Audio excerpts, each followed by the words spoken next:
Assalamualaikum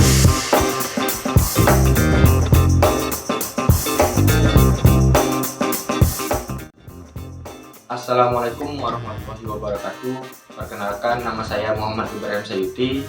Baik, di video kali ini kita akan membahas menganalisis gangguan pada sistem suspensi. Pembahasan yang pertama yaitu jenis gangguan, dan yang kedua penyebab, dan yang ketiga cara mengatasi. Untuk lebih lanjutnya, mari simak video berikut ini.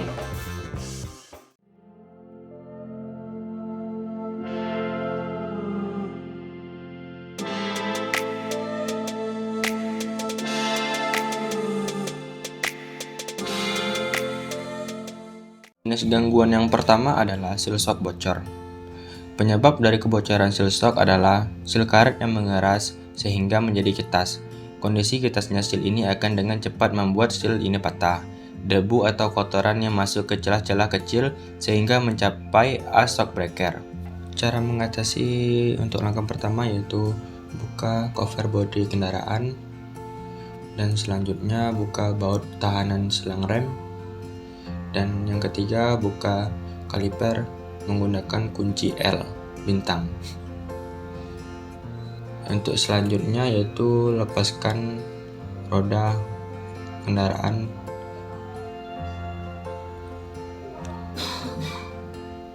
Setelah roda dilepaskan, lanjut lepaskan baut pembuang oli shock menggunakan kunci L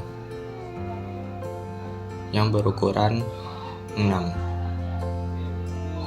Setelah baut pembuangan oli shock dilepaskan, lanjut lepaskan shock dari as.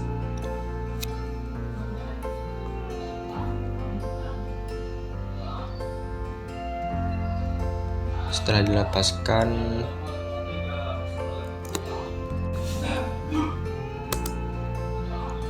lanjut lepaskan penutup atas as menggunakan obeng, dan kita congkel spi yang ada dalam shock.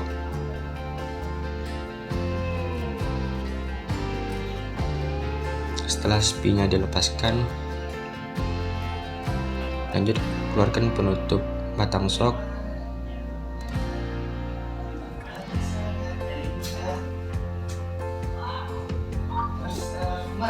Dan selanjutnya itu keluarkan per dari batang shock.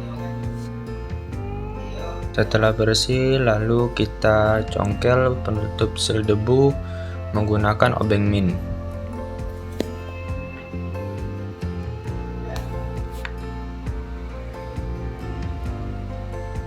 Setelah terbuka, lanjut buka spi yang menempel pada tabung shock.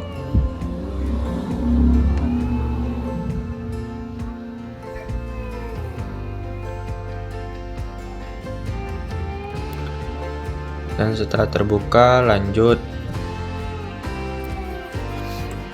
kita congkel seal shock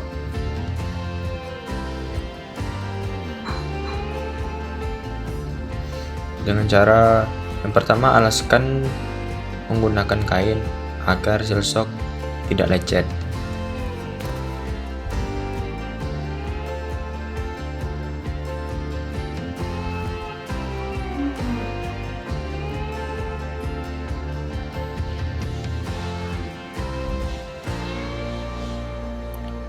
Setelah terbuka, lalu bersihkan dan keluarkan ring yang dalam tabung shock. Dan lalu dibersihkan. Setelah dibersihkan, lanjut pasang ring yang telah dikeluarkan tadi. Lanjut dimasukkan ring ke dalam tabung shock dan pasang seal shock yang baru.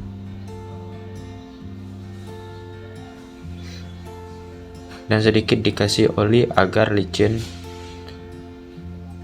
Tujuannya untuk mempermudah masuk seal shock dalam tabung shock.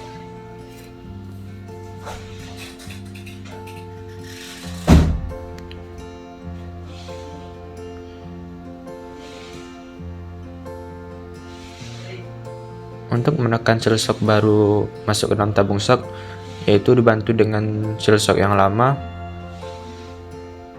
dan ditekan ke dalam menggunakan palu. secara pelan agar seal shock masuk ke dalam tabung shock secara merata.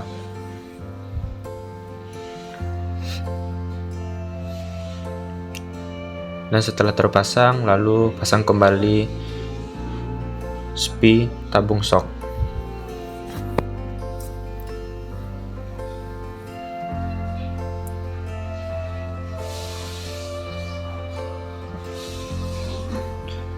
Dan setelah terpasang, pasang kembali seal anti debu tabung shock dan dibersihkan sedikit. Setelah terpasang semua, lanjut pasang tabung shock kepada batang shock.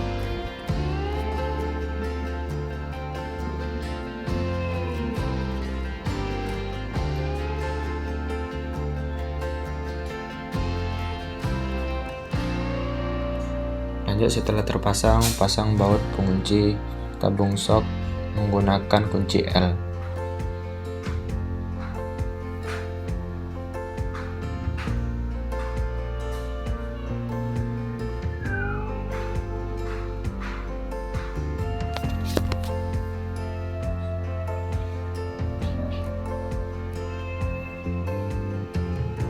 Setelah terpasang baut tabung shock, lanjut pasang as roda dan kunci secara kuat agar baut tabung shock tidak bocor dan oli tidak mengalir ke bawah. Setelah itu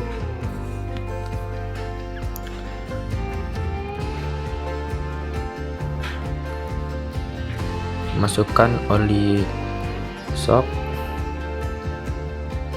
dengan perkiraan 50 mili.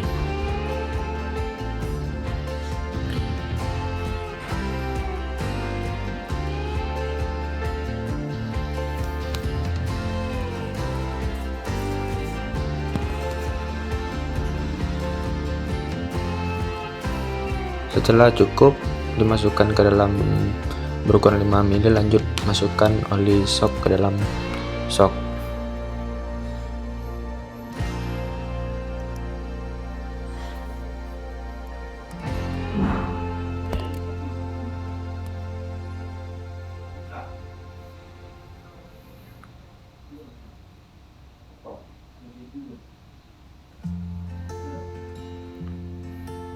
Setelah itu, masukkan kembali persok yang telah dikeluarkan tadi.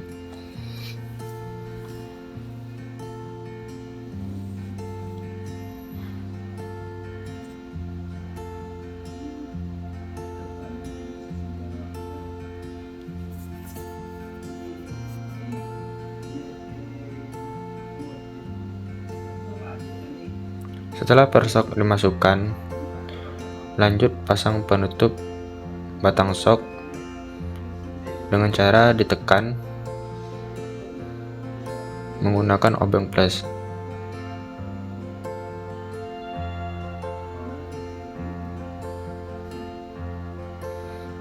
Dan saat penekanan ini dibutuhkan sedikit tenaga yang sedikit kuat.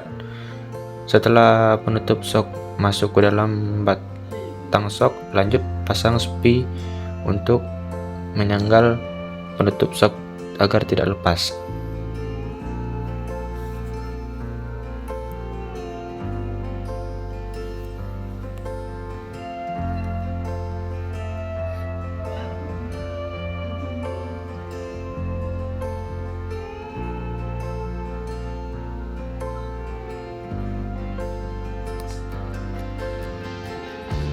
Setelah terpasang, lanjut pasang kembali penahan selang rem. Setelah itu lanjut pasang kembali ban. Setelah ban terpasang, lanjut pasang bodi kendaraan.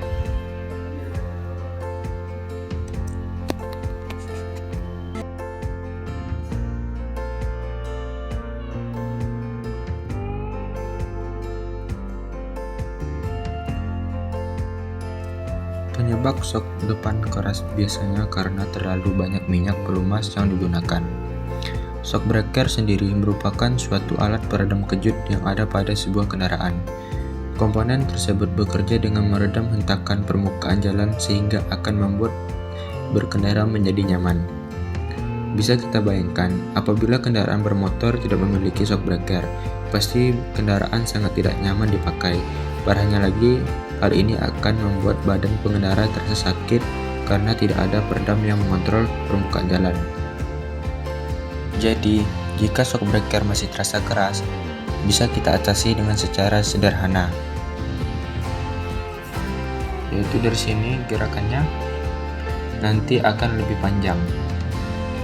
Itu tandanya shocknya akan empuk.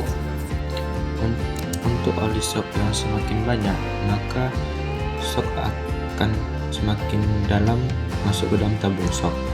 Jadi ada yang bertanya mengapa pengisian oli shock itu ada yang banyak dan ada yang sedikit. Yaitu untuk oli shock, yaitu pengisian semakin banyak, maka udara yang ada di dalam ini akan semakin menurun di dalamnya. Jadi dalam penekanan itu akan lebih sedikit.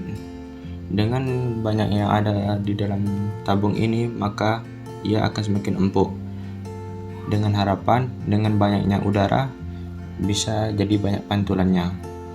Jadi untuk keras dan tidak tergantung pada oli shocknya, tapi lebih dominan ke ruang udara yang ada di dalam shocknya.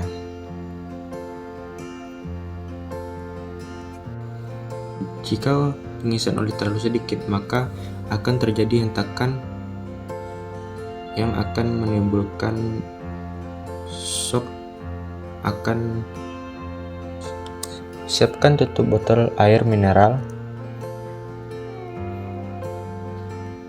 atau tutup botol minuman ringan, yaitu kita akan menguras takaran oli di dalam tabung shock sesuai ukuran tutup botol.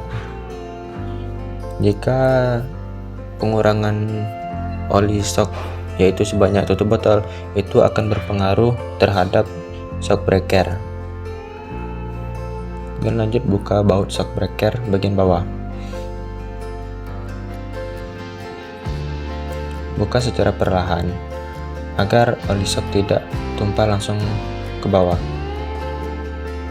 dan keluarkan sedikit demi sedikit sebanyak ruang yang ada pada tutup botol.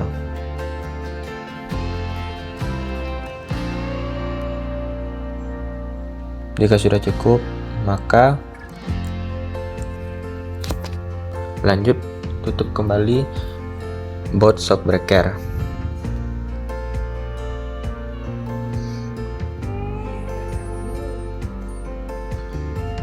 Dan kunci kembali dengan erat.